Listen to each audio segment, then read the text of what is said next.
Seorang wanita mendorong putrinya sendiri dari tebing. Namun, dalam hitungan detik berikutnya, dia menyesal. Hanya karena mengetahui bahwa putrinya masih menyimpan separuh permata jade yang berharga.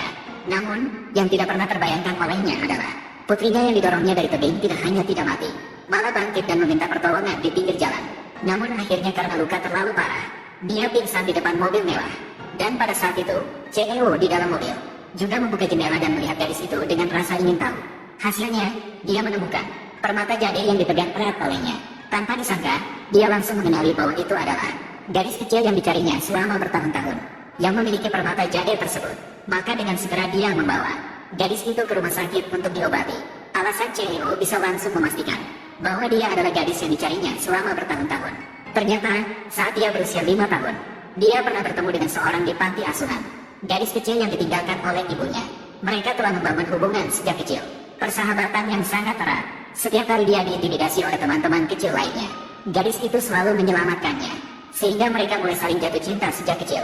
Namun siapa sangka anak laki-laki itu adalah seorang putra kecil yang hilang dari keluarga kaya. Sebelum pergi, dia memberikan setengah liontin giok kepada gadis itu, menandakan bahwa dia akan menikahinya ketika dewasa nanti. Kamu harus menikah denganku nanti ya. Baiklah, tunggu aku dewasa. Aku ingin menikah dengan kakakmu. Begitulah mereka sepakat tentang masa depan mereka. Anak laki-laki itu juga dibawa pergi oleh keluarganya. Meskipun keduanya merasa kehilangan, namun mereka yang masih kecil tidak bisa berbuat banyak. Adikmu, Ali, tunggu aku akan dewasa. Aku pasti akan menikahimu. Adikmu, aku sedang menunggumu. Waktu berlalu begitu cepat. Saat itu, si anak laki-laki kecil yang polos dan tidak tahu banyak hal, mewarisi bisnis keluarga dan menjadi orang terkaya di dunia. Namun, ada satu keinginan di hatinya yang belum terpenuhi, yaitu menemukan gadis kecil yang pernah dijanjikan untuk menikah dengannya. Alia, aku datang menjemputmu. Xiao Qingqing. Namun sayangnya, gadis yang telah dewasa karena terlalu lama tidak bisa menunggu saudara laki-lakinya muncul. Maka dia memutuskan untuk mencari ibunya terlebih dahulu. Aku akan mencari ibuku terlebih dahulu. Kembali dan tunggumu, Gege. Ini adalah pertemuan yang besar. Sepertinya ada tokoh penting di sini. Adik-adik, kita akan memiliki keluarga yang bahagia lagi.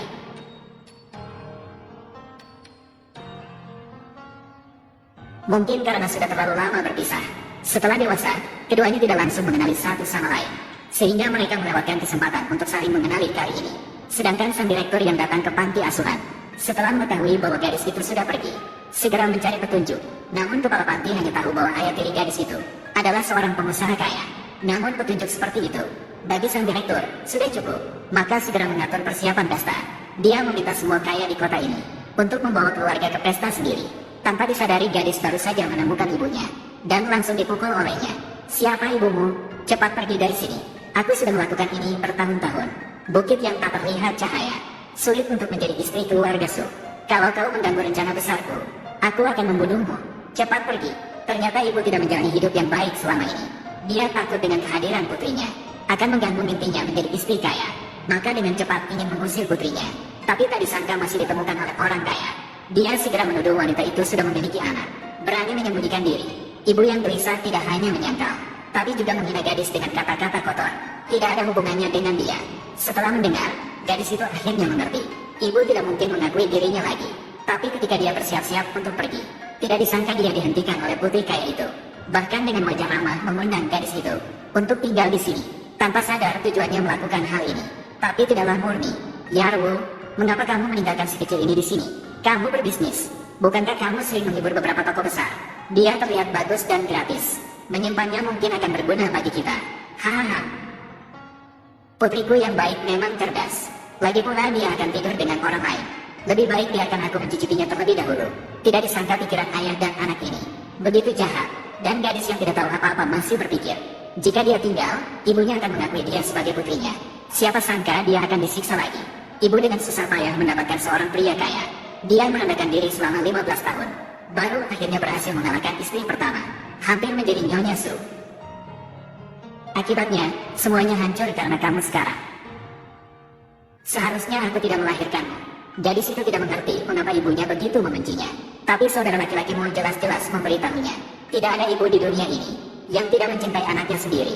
Wanita yang gelisah dan frustrasi tiba-tiba mengambil gelas dan melemparkannya ke arahnya. Wajah